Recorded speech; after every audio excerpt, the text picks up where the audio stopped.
Hello guys, I'm Oskar. I'm an iOS developer. I started iOS when it was like iOS 4, so it will be 6 years ago. This is Maciek. Yeah. Hello, my name is Maciek. I'm Android developer for 2 years right now. Before that, I was a Java EE developer for 5 years. Oskar didn't mention he's right now doesn't develop on iOS. He's developing applications on MS Word and Excel. Yeah. Say something about it, maybe. Yeah, for last months I don't do iOS for reals. I do more analysis and some other things for our clients, not the iOS stuff. But anyway, we work together at Braintree. Project we work on is developed for 3 mobile platforms, iOS, Android and Windows Phone. Yes, it's still alive. The current version is over 2 years old and it's in constant development. We have mostly 4 and 5-star reviews, so maybe it means something. And we have over 1 million users. Today we'll talk about how we work, how we keep our app and code quality high, how we define that the feature developed is finished, and what tools we use to make our lives easier, and what problems we encountered, and how our future plans look like. This won't be a very technical presentation. It will be more project management oriented, but we're sure that all of you can benefit from it and maybe add something to your own workflow. Yeah. So our project started at the beginning. There was a small group of developers, just 4 of us. There was 1 developer for each mobile platform, for Windows Phone, Android and iOS, and 1 backend developer. The main person who was joining all those guys together was the project manager, who also had the role of product owner. He was the main entrance for the communication with the client, and only one entrance. So when the project grew, the client wanted to ship more features and faster, so we had to grow also. So our team grew, and in our right now position we have around 20 developers. So, but we still have 1 PM. So as you see, it could be a problem because he's a little bit of bottleneck. So let's see what problems this setup has. It has like I said, scalability problems because just 1 PM has to communicate with each developer and transfer the business knowledge to everyone. There is a lack of business knowledge in the head of each developer because he's only responsible for 1 piece of code, and he is taught what to do by PM, by product owner. We have also had agile team issues. Because the daily stand-up meetings are hard to maintain when you have 20 people. It usually exceeds 15 minutes of normal stand-up. And some developers wanted more challenge, more influence in the project, and wanted to know more about the business we are doing. And it wouldn't work because this work was done normally by project manager. Because of this, we had a little bit devs rotation. So how to solve this problem? Usually, when it was hard also to maintain, of course. So how to solve this problem? We should look at this problem and see what our business model with our client looks like. It's usually in a very large number of projects, it's a feature-driven business model. So this icon represents a feature. By the way, so client goes to your project manager or product owner and asks for some new feature or new features, and you ship them together in a release. Next time the client wants some more features, you also bundle them in the release, and so on and so on and so on. So usually you have a bunch of features you have to ship to your application. Those features this is a business knowledge that is in head of just 1 person. It's in head of PM. So it's a problem. We have to separate those features. So if you look at the one feature is usually implemented by just a couple of developers, not the whole team. So one feature is developed by, usually in our case, by 4 developers, 1 for each platform, and mobile platform, and 1 backend developer. So what if we could move the responsibility for the, gathering requirements and building business knowledge to one of the developers? Thus, we could create a small team with one leader who isn't a project manager. So this team could also communicate with the client directly without communicating with a project manager. In our case, in our setup, we have multiple feature teams. And by the way, feature teams is a own name. It was invented by our project manager, who was had too much work, and he watched a Spotify presentation about their engineering culture, and they have the concept of autonomous packs. And each autonomous pack is a group of people who are responsible for just one component, one subsystem. In our case, this feature team is responsible for just one feature. And this is a group of small group of developers, and it changes dynamically.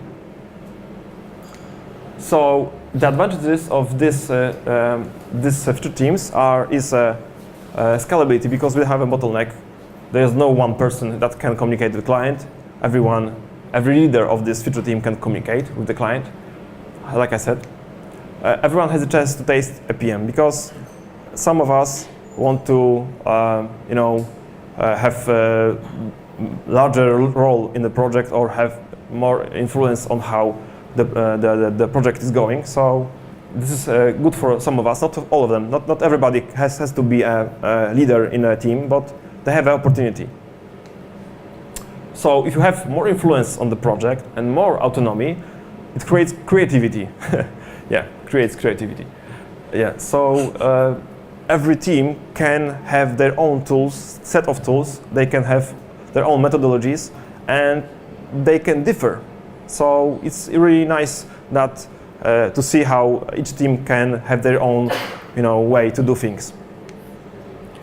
Because we have many teams, the business knowledge is shared among them all. So when you lose one of the guys, it's not something that is irreplaceable. It's easier than like before we had lost a project manager. We lost all the business knowledge. And sometimes when you start the project, there is one main leading platform, like iOS is copying from Android or vice versa. Here it doesn't happen, because each leader can be from different platform. Doesn't matter. It can be also backend developer. And it's easy to maintain and support bugs, because we know we have well-documented history who did what feature, and we can come to them to help us to fix some bugs. So here we talked about the quality of our project management, and Oskar will share more info about the quality of our application, how to improve the quality of our application.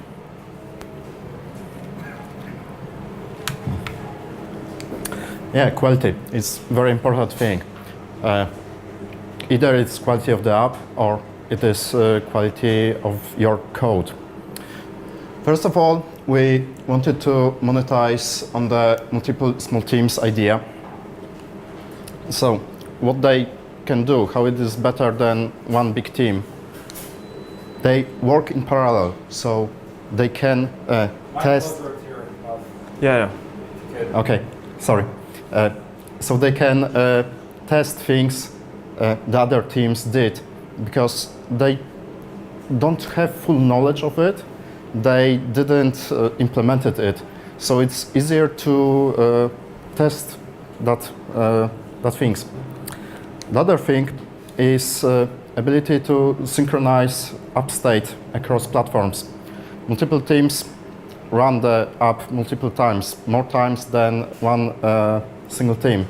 And by synchronizing app state, I mean checking if everything is placed in the same place across platforms is the same font and font size set, are similar animations on iOS, Android, and Windows Phone. Okay, Windows Phone don't have animations, to be honest.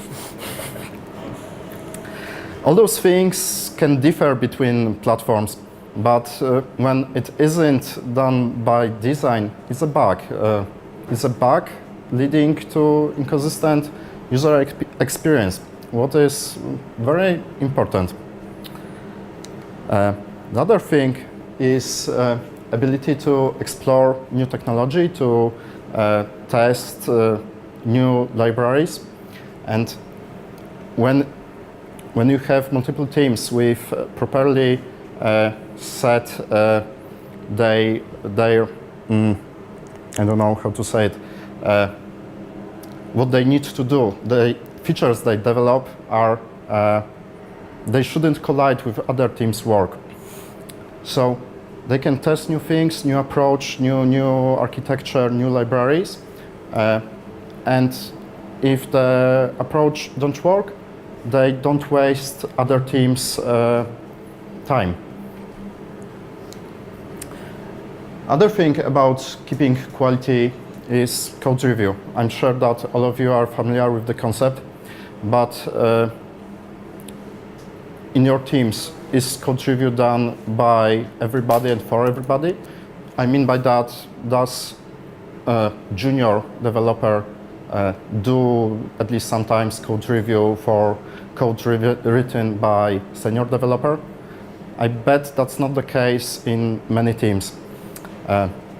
In our opinion, code review is not only a mean to look for bugs, it's also a mean it's a way to teach others and learn from others. And junior developer can benefit mostly by looking at others' code, in this case, by doing code review of other senior developers.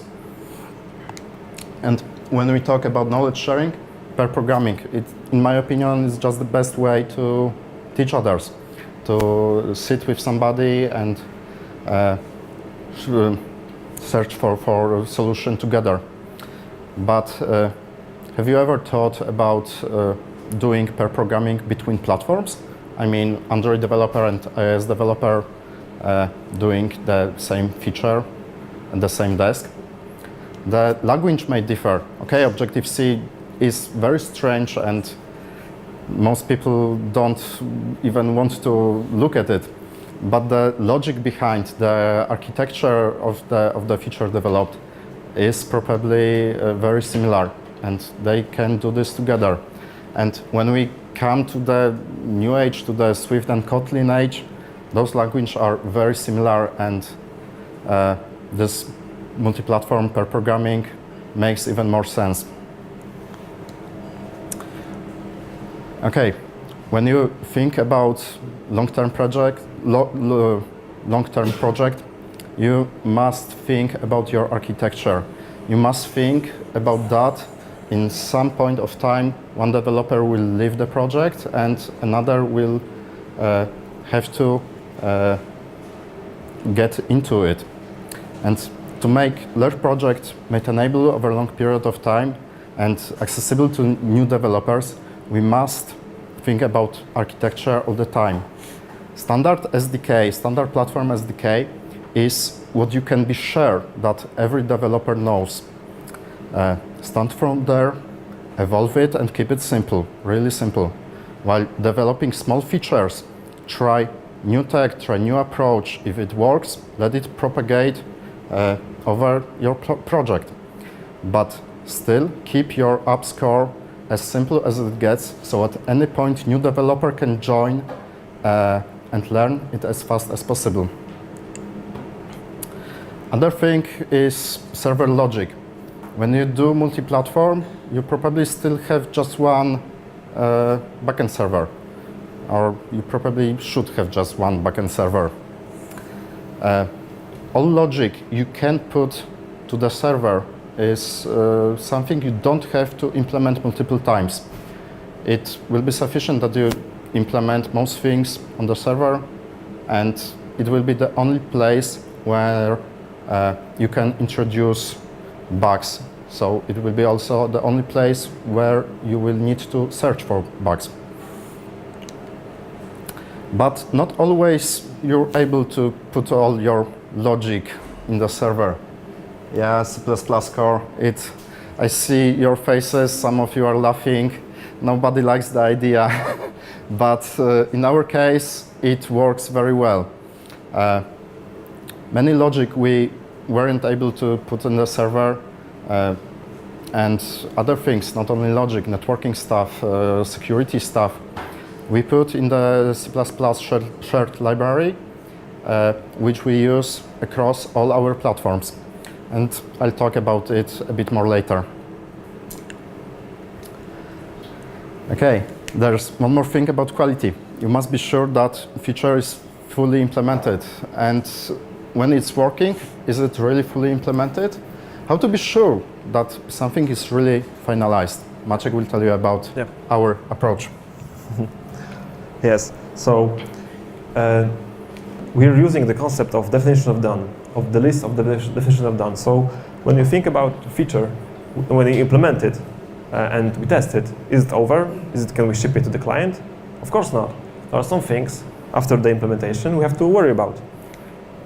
In our application, we have to worry about news screen. We have to update them for every new feature. We have to attach new analytics. We have to add shortcuts to our application, add variants, demo mode, etc., etc. Here are presented just only a couple of those.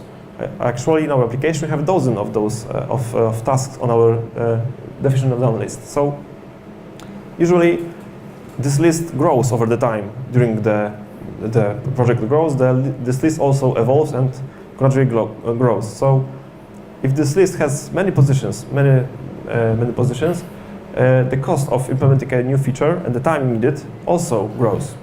So you have to be on the same page with the client.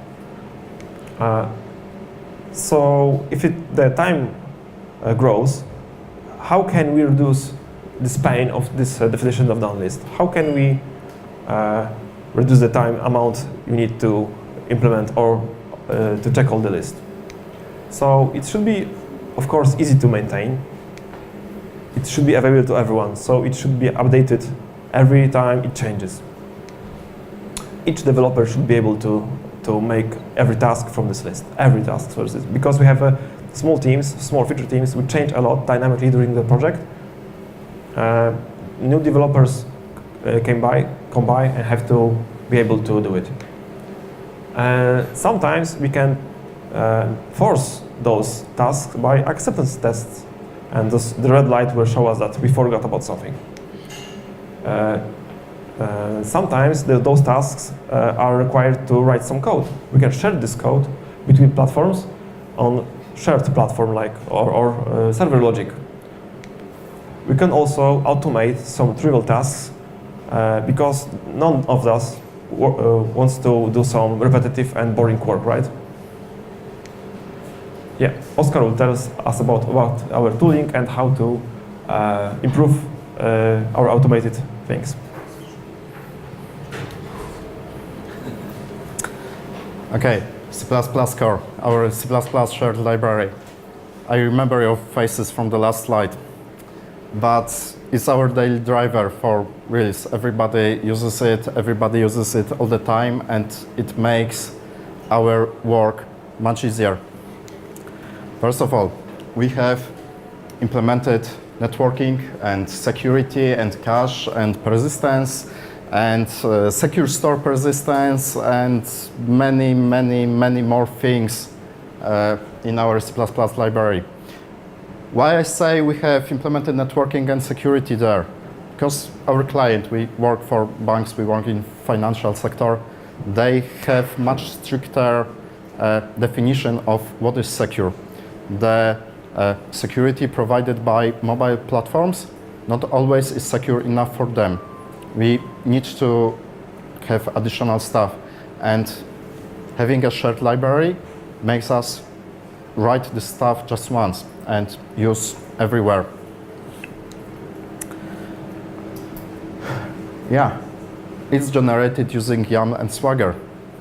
So most developers, most mobile developers don't know or at least are afraid of C++. That's, yeah, Scott, I see you laughing. Do you know C++, Scott?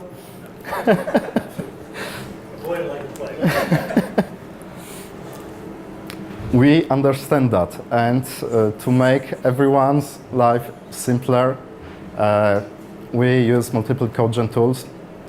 The typical use case is, in our case, to add new data model, to add, I don't know, new network endpoint. And this is all done just by adding YAML definition to the Swagger project file and run code gen scripts. And it's it. In typical use case, you don't have to do anything else. Of course, we can't do custom logic this way, but right now, at this point of time, we're almost feature complete. So custom logic for something new is very rare case. And it runs on all platforms, of course. Yeah.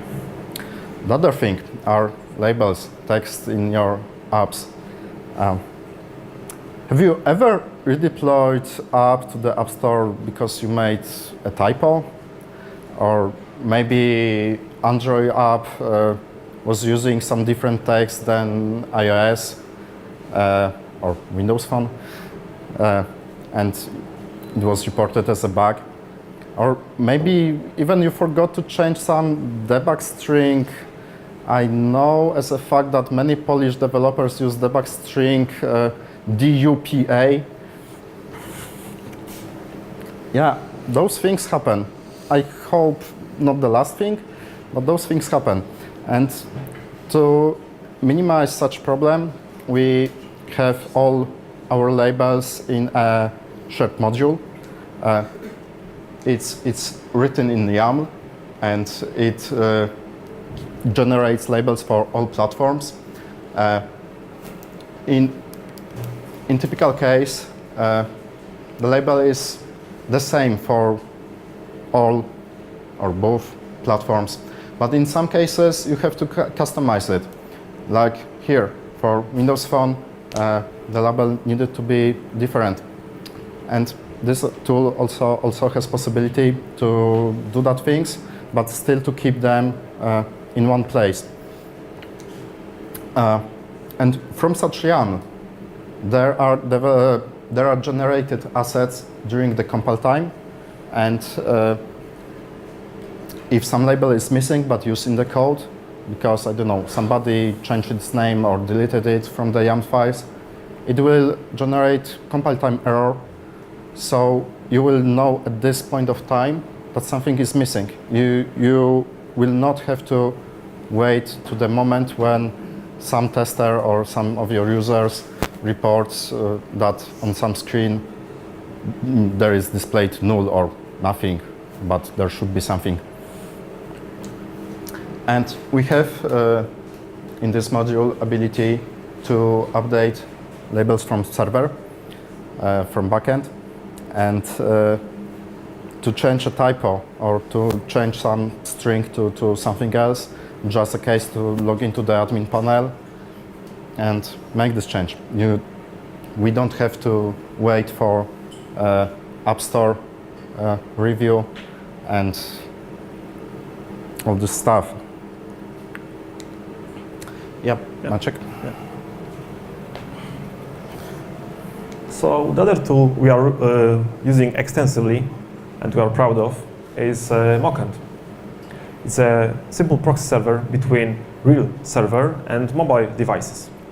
It intercepts the requests from mobile devices and sends back the response you have put in the logic of the Mockend. You can have different profiles for each device, so you can have multiple test scenarios for each device, for group of devices. So what can we do with this tool? We can, like I said, create custom test scenarios, because we can apply multiple rules to each device. So we can, like run the test scenarios. We can use some custom plugins, and we can add some error rate to responses or some delay, or maybe you can even inject some dynamic value to our statically created responses in the mockend server. We can also share those profiles which are on mockend between developers, especially during the platform synchro of the feature. We can also reproduce bugs that are that we have logs for. We have logs with the response from the server from production or from test environment, and we'd like to test them and see what bugs it produces. So we just have to insert those responses to our mockend, and we can reproduce the bug on the mobile application. We also can start developing application without working backend, without working or without some feature we need, because we can mock the responses. And as I said, these rule sets are independent, and we can use them on each device we want to. We send the token, which is identifier of this profile, in every HTTP request in header. So when we send, here is a screen from our mobile app, and there is this identifier, the number, the token 18, and in our mockend UI there is also the same number here. So when you enter the 18th here, you will get the responses when you access this URL from this template. So it lets us to add some rules to this profile. Actually, this is the iPhone, Oscar's iPhone, and you can edit them, you can change them if you want. You can also see the logs for each device, for each profile, and logs for whole mockend. So yeah, this is the tools we use. The other things we also use, when the project grew, also our code base grew. With that code base, we also had more images and icons. So our application, APK file, also grew. And a couple of months ago, we had 62 megabytes of APK. It's really it's not good for user bandwidth. So Maciej Karaś and Mateusz Chociński from our team fixed it and used some nice tools to reduce the amount of APK, the weight of APK to around 16 megabytes. Does it work? Yeah, it works. If you want to see details how they did it, please feel free to make a screenshot or make a picture. Oh, because those slides will be available. Yeah, because they presented this presentation was presented on MCE months ago.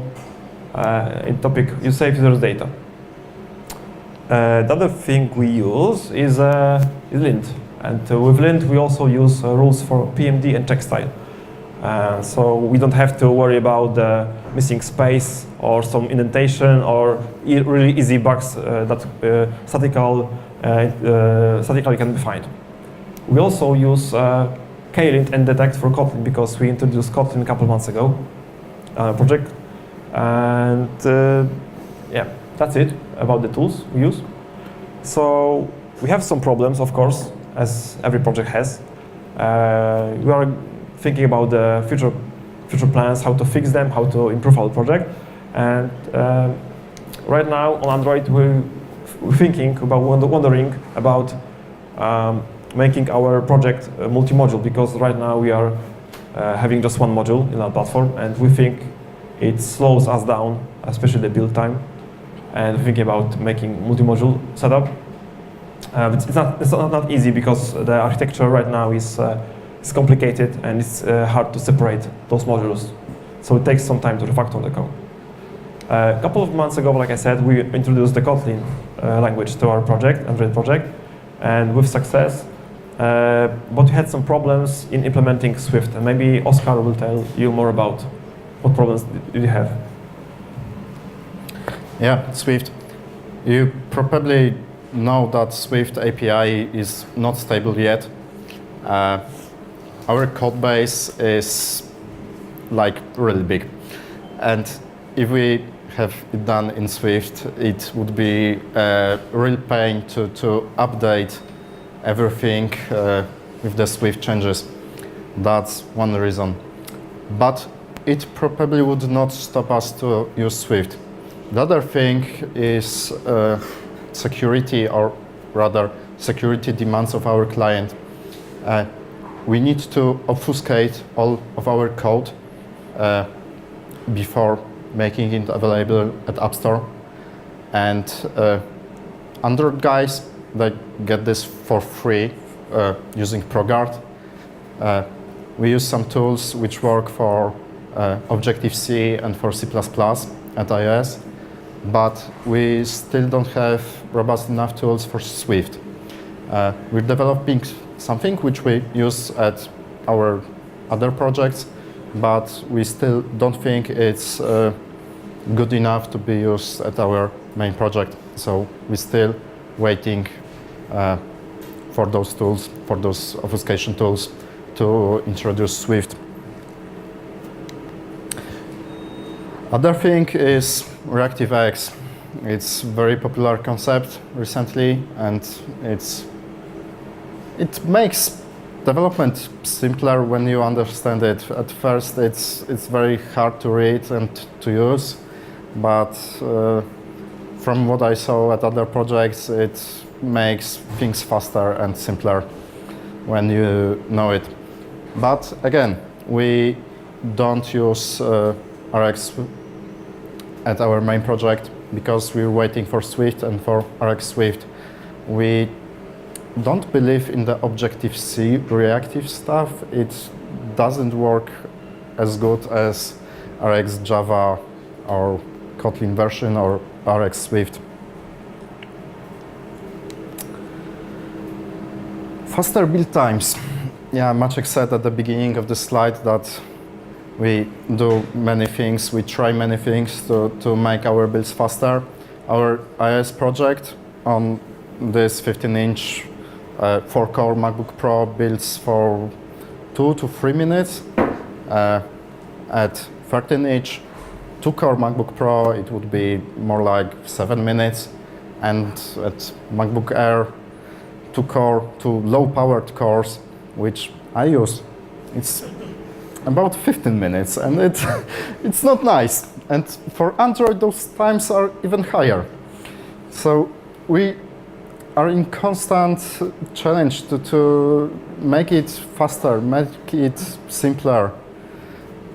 And we hope one day we will succeed.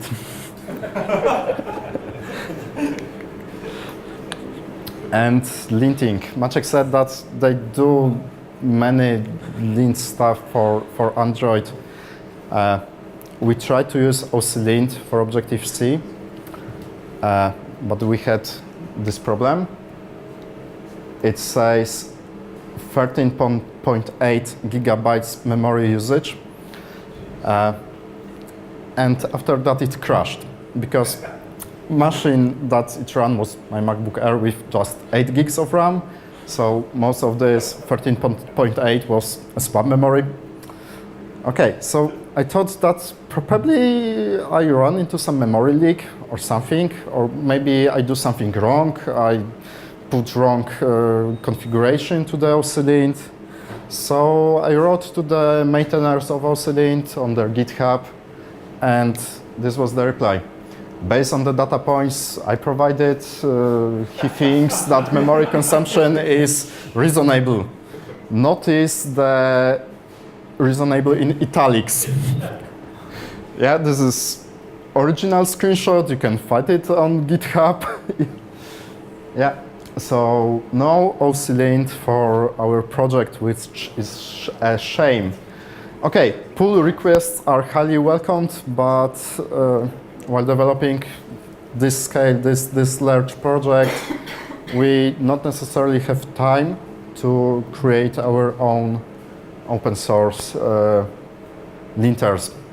But one day we will go there and we will fix it. Okay, That will be all, guys. Thank you. And if you have any questions, ask them. I'm just wondering, guys, whether you have any plans to open source this project too. You know the answer. It is considered. Okay. I was wondering about the C++ layer you talked about before. Since Swift can be compiled to like native code as C++ can, and Kotlin probably there is this Kotlin native project as well.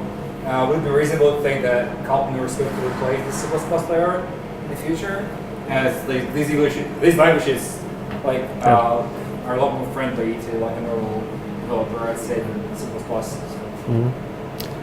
The answer is we will see.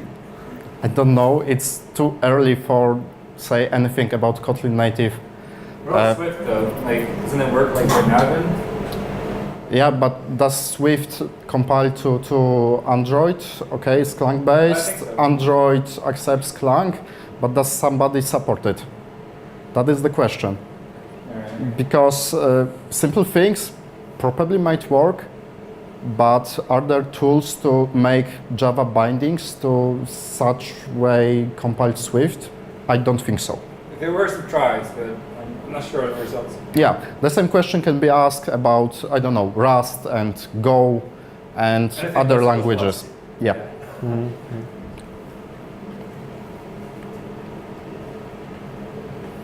Okay, thank you.